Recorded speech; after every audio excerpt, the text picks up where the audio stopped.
കേരളത്തിൽ തുലാവർഷം തകർത്തു പെയ്യുമെന്ന് ആദ്യ റിപ്പോർട്ടുകൾ. ഈ പ്രാവശ്യം തുലാവർഷം സാധാരണ കൂടുതൽ മഴ ലഭിക്കുമെന്ന് കേന്ദ്ര കാലാവസ്ഥാ വകുപ്പ് അറിയിച്ചു. കേരളം ഉൾപ്പെടെ തെക്കേ ഇന്ത്യയിൽ 12% വരെ അധിക മഴ ലഭിക്കും. ഇടിമിന്നലോടുകൂടിയ തുലാവർഷ മഴ ഒക്ടോബർ പകുതിയോടെ കേരളത്തിൽ ആരംഭിക്കും. വിദേശ കാലാവസ്ഥാ ഏജൻസികളും തുലാവർഷത്തിൽ കേരളത്തിൽ ശക്തമായ മഴ പ്രവചിക്കുന്നു. ബംഗാൾ ഉൾക്കടലിലും അറബിക്കടലിലും വീണ്ടും പുതിയ ന്യൂനമർദ്ദം രൂപപ്പെടാൻ സാഹചര്യം അനുകൂലമാകുന്നു.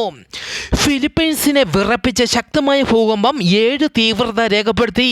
ഫിലിപ്പൈൻസിലെ ലൈറ്റ് ദ്വീപിലാണ് ഭൂകമ്പമുണ്ടായത്. സുനാമി ഭീഷണി ഇല്ലെങ്കിലും ജനങ്ങൾ ബീച്ചുകളിൽ നിന്ന് മാറി നിൽക്കണമെന്നും കടൽ തിരമാലകൾ നിരീക്ഷിച്ചു വരികയാണെന്നും അധികൃതർ അറിയിച്ചു.